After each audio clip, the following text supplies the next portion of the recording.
Hi everyone, Simon here with a review of WonderBlade. WonderBlade is a side-scrolling action beat-em-up that's available for PS4, Nintendo Switch and PC. It's a PS4 version you see on your screens, and Xbox One version is in the works.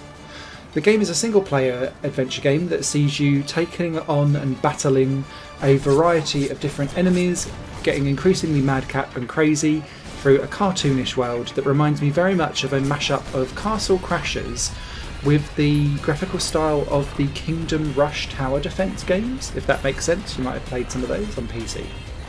The game is really hitting a sweet spot though of being whimsical, cartoonish, cheeky, with like a knowing wink to the camera quite often with some of the stuff that it does, and it has a really good personality and good joyous and bountiful feel to it, and that goes quite a long way for what is essentially going to be a Streets of Rage style Castle Crasher-ish beat 'em up, because you'll be jumping, button mashing, doing some combos. You get to learn a variety of different types of magic as well, and as you go through the game you'll be earning XP as you kill the enemies, levelling up your character. Where WonderBlade really does very well is that the character feels and plays smoothly, and it doesn't feel like you're just button mashing for the sake of button mashing. There is timing to the combos that you can make, and you can also chain different moves together so that you can continuously tackle the variety of different enemies that come before you. Whilst there are some reskins of like basic enemies, each area and level, and there's about 15 or 16 levels with multiple stages in, they all bring their own unique enemies and challenges. So some of them will be flying, some of them will have like slime that separates and you need to kind of beat the pieces before they come back together. Some of them, like in the tentacle fish, like giant piranha stages, they'll jump out of the ground, so you have to kind of like dive dash to avoid them and then hit them afterwards. There's a variety of different things that they do, and they all bring different attack patterns which require you to tackle them differently, so you can't just rely on button mashing your way through it because you'll die. And I like that with these types of games. You need to be able to mash up some of the designs so that you can constantly come back and feel engaged, because otherwise you just disengage and you're just like sitting there almost doing an idle clicker as you move through these games, and thankfully WonderBlade is not like that at all. The other thing that WonderBlade does really well is it allows you to build up character progression however you want, because there's a variety of different ways that you can do it.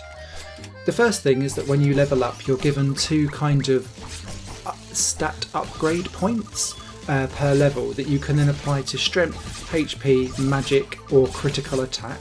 So depending on what you use most, you can kind of buff yourself to suit.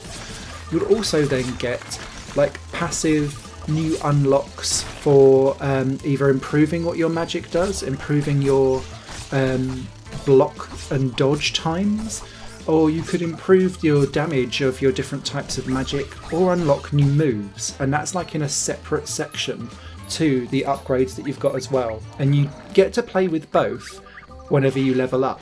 So it really lets you start to diverge off on thinking, right, I've got the snow level coming up, let's buff up my fire essentially and go in all guns blazing with your flamethrowers and stuff. So that really works quite nicely. Alongside that as well, you're also earning cash, and cash can let you buy new weapons which will also buff or decrease your stats depending on what type of thing you go for.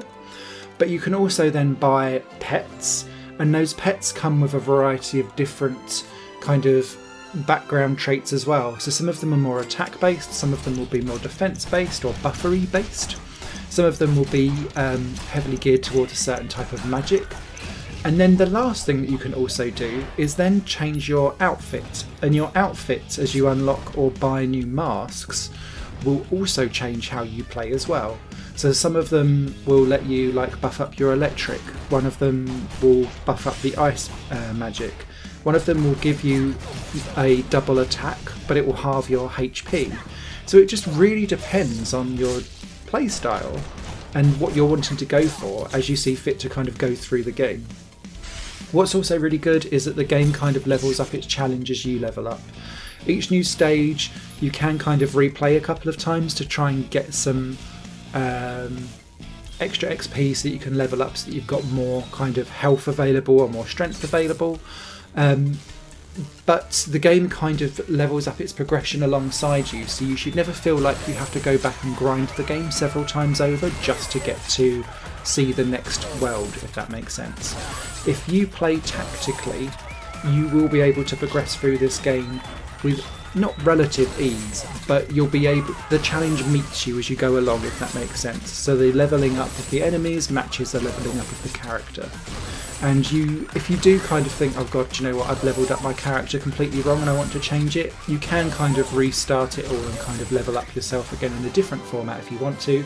It does take some cash in game for you to do that though. However, I guess the only kind of downside to WonderBlade, because I thoroughly enjoyed my time with this game, is that it sorely misses having a second player in, and that is the only downside that I have. These types of experiences work superbly when you've got multiple players going in together, but WonderBlade is a single player adventure. Now it does kind of bring in the pets and the rideable pigs and stuff like that for you to kind of muck about with, and it does switch up the level design a lot as well, because you've got ones where you're like running away from enemies charging at you. There's ones where there's like rockets coming towards you and you need to kind of navigate your way around the rockets whilst also trying to kill everyone. So there's a lot going on in the stages which constantly change up the gameplay, but it's still, when it comes down to the pure beat 'em up levels, feels like I'd love to have a second player alongside me sometimes to be able to share in that experience. If you don't mind that, WonderBlade is an absolutely superb example of how to continuously throw more joy, character and charm at a player to make what is a relatively simple beat 'em up in terms of gameplay mechanics actually a joy to play, great fun, and it's one that I'll be coming back to again and again in the future. WonderBlade is out now. A written review will be over on higherplayinggames.com, and until next time, you guys take care and happy gaming. Bye!